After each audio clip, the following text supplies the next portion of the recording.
Okay, so here's where we're at on this knife build, which seems to be taking forever.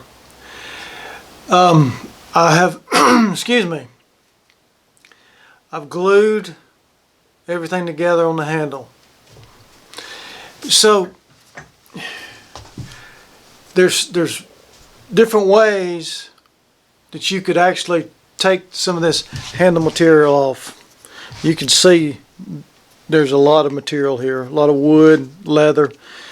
One way could be to take like a coping saw or some kind of saw and saw down through here and saw that material off. And I've done that sometimes in the past. I've done that before. The problem can be if you're using like a coping saw, if it kind of gets, you get off a little bit and you go deeper than you want to. So I would say the safest route, and since I have so much time in it so far, the route that I'm going to take would be to use my sanders to do that. And because there's antler, if you use antler or bone, you may want to consider either some kind of mask or some kind of breathing mask or something like that. Just because it's probably not the most healthiest thing in the world to inhale that dust that's coming off those antlers, or even possibly the other dust that the sander creates. So why not be safe and sorry? So that's where we're at. And this is where also you need to make some decisions about how large you want that. See, this is a large handle, and I've already kind of trying to fit that brass casing in the butt to see how that's going to do. It's not glued yet. It's just I did a little work, fitted it and hammered it in there a little bit just to see how it would look. But I still have a few little gaps there that I need to think about doing something with. And I have some ideas, but it's best just to sit down maybe and just kind of think this thing through before you dive in there and start removing material. Because once the material is gone, then it's gone. Now, for sure, I'll grind down to my little guard piece there. I'll grind all that. There's no doubt about that. So I know I can remove that. And then what I'll probably do is remove all the material and make it flush with the antler. Make it flush with the antler. And then I'll have to decide whether I want this antler to keep it in this most natural state, which I've already cut some off here when I was cutting it to use. So this has already been, you know, taken out of its more natural look, like this right here, and so is that. But if I want to keep it as natural as possible, then to start with, I'm just going to take it. We'll take this part off and make it flush coming down. And then what I'm going to do is I'm going to hold it, I'm going to handle it, and see how that feels, like if I was actually using that for a while before I go any further with that. So anyway, y'all hang in there while I take care of this part, and it'll take a while.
So I did the major removal of material using that disc on the side of my one. This is a 2x42. It's 2x72, but I used the 2x42. I had this one for years and years before I ever got this one. I've only had this in about 5 years. So just let you see my progress again. I have been working to make this handle narrower, more narrower. Is that a word? Narrower, more narrow. Put it that way. Thinner. Thinner this way. How about that? And that's because it was so bulky, and the knife may weigh, I don't know, it's heavy. It's got a heavy chunk of metal, and it's just a heavy blade. And for practical purposes, it would wear your forearms out to use it very long if I left it so heavy. So anyway, I've been kind of streamlining it.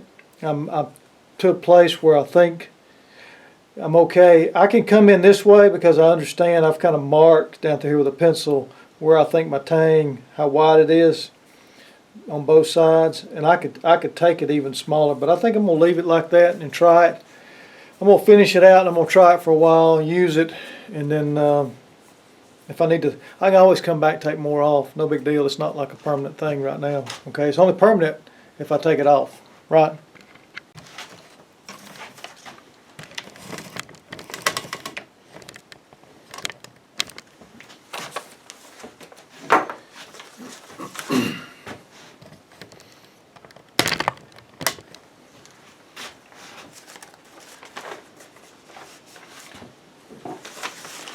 Okay, for right now, for all practical purposes, I'm pretty well finished with this knife. There is some touch-up work, like getting the brass all nice and shiny, yeah, and then also shining that up. But I've sanded this and I've buffed it. I haven't put any kind of water treatment on it, and I'll probably do that. The blade, it could use a little more buffing work, depending on, just depends on what you're trying to do, how shiny you want it, how finished you want it. But I've put an edge on it, so it's pretty. I mean, it's pretty sharp for my purposes.